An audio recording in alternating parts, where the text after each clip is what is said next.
자, 네 번째 주제로 가도록 하겠습니다. 소개해 주세요. 네, 위기의 황교안 조건 없는 회담 제의 문재인은 들으라 성남 민심을. 네. 자, 이 황교안 그 대표가 오늘 아침에 이제 기자회견을 열었습니다. 아마 이제 보신 분들도 있겠지만 간략하게 제가 이제 소개를 해드리겠습니다.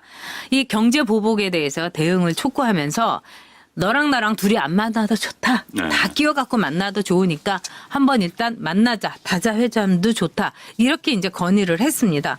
그러면서 뭐라고 얘기를 했느냐. 아주 구체적으로 얘기를 했습니다. 첫째, 면피 생색내기 이벤트 하지 말아라. 한미일 공조를 복원해라. 두 번째, 이 대일 특사 보내라. 세 번째, 미국 공조를 확실하게 좀 설득을 해라. 네 번째, 외교 라인을 교체해라. 다섯 번째, 민관 차원에서도 협력 대응 시스템을 만들어라. 비교적 제가 보기에는 꼭 필요한 말을 했다. 이렇게 보는데 결국 이제 저는 잘했다고 박수는 쳐줍니다만은 이 황교안 이 대표도요. 너무너무 자기가 위기에 걸리니까 이제야말로 우리 민심을 좀 타고 있는 게 아닌가 이런 생각이 듭니다. 제가 대변인 했을 때 그 노무현 때요. 정말 그 상황이 열악했지만은 한나라당 못한다는 소리는 안 들었어요. 근데 지금 많은 분들이 우리 글도 올리지만 왜 한국당 이런다 너무 못한다 너무 진짜 화가 난다 이랬는데 이제부터 황교안 리더십을 제대로 보여주지 않으면은 황교안도 굉장히 위험하다. 저는 이렇게 말씀드리고 싶습니다. 네, 지금 황교안 대표가 오늘 아침에 제안한 건 참 네. 잘했다고 저는 생각을 합니다. 네. 그다음 이제 격식에 상관이 없이 뭐 그러니까요. 오자 회동도 뭐 받아들이겠다. 아주 좋은 그 아량을 보여준 건 매우 잘한 겁니다. 보수는 통이 커야 됩니다. 국가를 운영할 통이 커야 되는 거예요. 네. 어찌됐든 보수의 통을 보여준 건 잘한 것이고요. 그런데 이제 그 경고한 것도 이런 이야기 했죠. 아쉽지만 8개월 동안 예측 예우가 있었는데도 불구하고 네. 또 경고가 있었음에도 불구하고 그렇습니다. 대응하지 못한 건 아쉽지만 따지지 않겠다. 좋습니다. 그런데 이제 그 말도 좋았어요. 저는 이제 오늘 좋았다고 저는 오늘 평가를 합니다. 네. 그러나 그러한 태만이 의도적이었다면은 그 냉철한 지적입니다. 저희들이 계속 이야기해온 거 아닙니까? 그러한 태만이 의도가 있지 않았느냐라는 것. 그건 우리가 계속 경고를 해줘야 되는 겁니다. 그래서 이 의도를 깨야 되는 겁니다. 지금 야당에서 자꾸 너 의도 있는 거 아니야? 의도가 있는 거 아니야? 네. 하면서 그쪽에서 아니야 하기를 다 말을 만들어 이렇게 해야 되는 거예요. 그래서야지 나중에 그걸 가지고 우리가 질책을 할 수가 있는 겁니다. 그래서 어찌됐든 이 기회에 나선 건 잘한 거고요. 그런데 이제 문재인 대통령 전 받을 것 같아요. 받을 수밖에 없겠지요. 그렇죠. 안 받을 수밖에 수가 없는데 없죠. 이제 네. 실질적인 회담이 돼야 되는 겁니다. 실질적인 회담이. 자, 공직자는요. 특히 선출직 공직자는 그 뽑아준 사람들에서 자신의 양심도 팔아야 되는 겁니다. 그게 공직자의 운명입니다. 선출직 공직자의 운명입니다. 자기의 양심 공동체 위해서는 팔 수 있는 거예요. 예를 들어서 공동체를 위해서 자기 종교적 양심도 팔 수 있습니다. 만약 못 팔겠다면 내려와야 되는 겁니다. 그게 맞습니다. 그렇기 때문에 선출직을 시켜주는 거예요. 세금으로 돈 주고 먹고 사라고 하고 운영비 주는 겁니다. 그렇기 때문에 선출직 공직자는 그게 의무란 걸 알아야 되는 거고요. 지금 저희들이 자꾸 이야기하지만 북한에 대해서 하는 것에 10분의 1, 100분의 1만 해봐라. 그 정성 100분의 1만 해봐라. 지금 이제 21일인가요? 일본 네. 참여선거가 끝납니다. 네. 아마 이제 자민당이 완승을 할 것 같습니다. 그러면 이제 그걸 계기로 해가지고 정상회담을 제안을 하는 거예요. 축하 겸해서 만약에 그걸 거부하면은 아베가 국제적으로 정말 찬인간, 협소한 인간이라는 거 스스로 나타난 것밖에 안 되는 겁니다. 지금 일본에서도 지금 이 문제가 굉장히 큰 이슈가 되기 때문에 일본에서도 자, 한국 대통령이 방문하겠다. 협의하겠다면 거부하는 순간 일본 지식인들로부터도 언론으로부터도 욕 먹을 겁니다. 치고 나가는 거예요. 그래서 고개 숙일 때 숙이는 겁니다.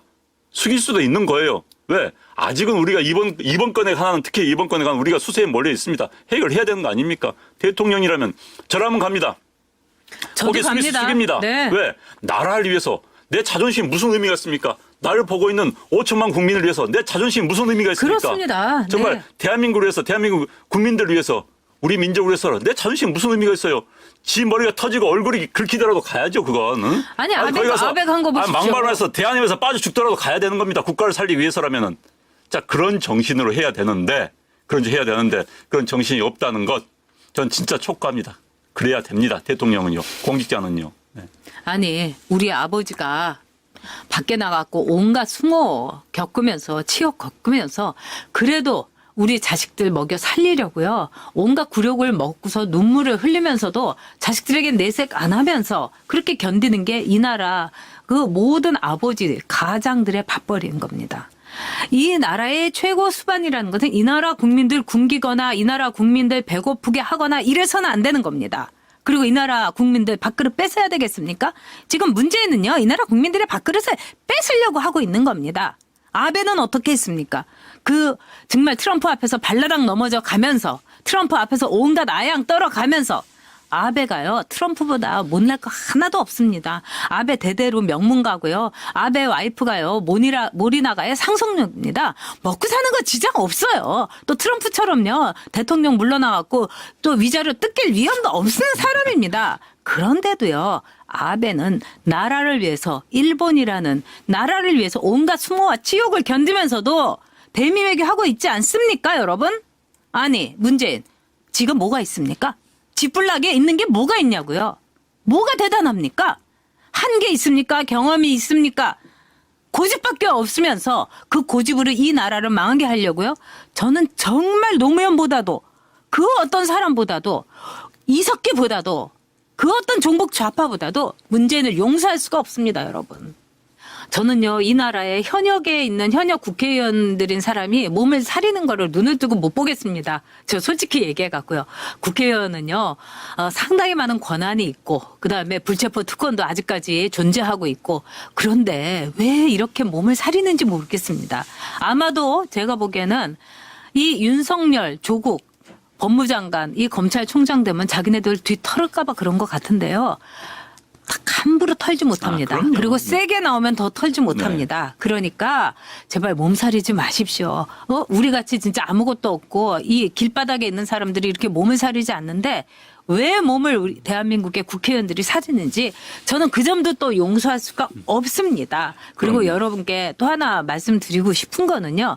지금 이 상황에서 대한민국이 없어져야 되는 이런 이 상황을 없어질 수밖에 없는 이런 상황을 그대로 눈뜨고 보는 대한민국의 국회의원도요. 문재인만큼 저는 용서할 수가 없는 겁니다. 그러니까요. 네. 그리고 저희가 하나 자신 있게 말씀드린 건 저희는요. 다 팩트만 갖고 방송을 합니다. 혹시라도 가짜 뉴스를 갖고 여러분들이 무슨 문제가 있을까 싶어서 저희는 다 진짜 뉴스만 팩트만 갖고 하니까 저희의 이 상황이라든가 저희가 한 방송을 여러분들 그냥 카톡이나 이런 쪽으로 좀 많이 보내주세요. 그래서 저희가 짤방을 되도록 줄이려고 노력을 합니다. 그러니까 그거 보내주세요. 그러면 이거 뭐 가짜뉴스 보낸 거 절대로 아니거든요. 그래서 빨리 전파하고 따님들, 아드님들에게 전파해서 특히 지금 좌경한 생각을 하고 있는 사람들을 우리의 보수 쪽으로 끌어들이는 거. 이게 정말 중요하지 않습니까? 그러니까. 네. 정말 요즘 국민들이 나라 걱정하는 평범한 사람들이 나라 걱정하는 시대가 돼버렸습니다. 지금 어떻게 만든 나라입니까? 일제하에서 만주벌판에서 그 추운 만주벌판에서 조국만을 그리면서 싸웠던 독립투사들이 만든 나라고요. 그렇습니다. 그 6.25 때 어린 소년명들이 엄마를 부르면서 숨져가면서 지킨 그런 나라입니다.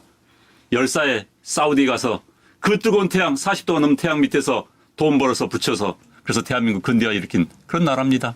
그때 네팔이나 방글라데시 그 노동자들이 지금 하는 걸 우리 그 아버님들이 다 하신 거예요. 피눈물 나죠. 정말 월남전 가가지고 한국군에게 주어진 총, 소총 빼 돌려가지고 휴전선을 보내서 지킨 그런 나라입니다. 아이고, 그리고 참. 그렇게 만든 이 나라를 이제 와서 이제 좀만 잘하면 업그레이드 시킬 수 있고 한 단계 진짜 선진국을 만들 수 있는데 여기서 퇴보를 하게 하는 그런 정권, 그런 대통령 용서할 수가 없습니다. 우리 조상들이 용서할 수가 없습니다. 우리 아버지, 우리 할아버지들이 용서할 수가 없는 겁니다. 제대로 한번 나라만 만들어보자. 이제 일본을 이겨볼 수 있는 그런 나라 만들어보자 했더니 일본한테 질 수밖에 없는 나라를 가고 있는 이 정권의 운영자들 너무나 부도덕하고 저는 증오합니다. 왜? 어떻게 만든 나라인데 이렇게 만듭니까? 그렇습니까? 네. 이 일본을 이길 수 있는 딱 그 문턱에서 이렇게 온 나라를 이렇게 미끄러지게 하는 문재인 절대로 용서할 수 없습니다. 그럼요. 네. 아니 이병철 회장이 그랬다는 거 아닙니까? 마지막에 우리가 왜 일본을 이길 수 없노? 이길 수 있습니다. 이길 수 있어요. 이길 수 있는 문턱이 왔는데 거기서 이제 무너뜨리고 차질시키는 용서할 수 없습니다. 네.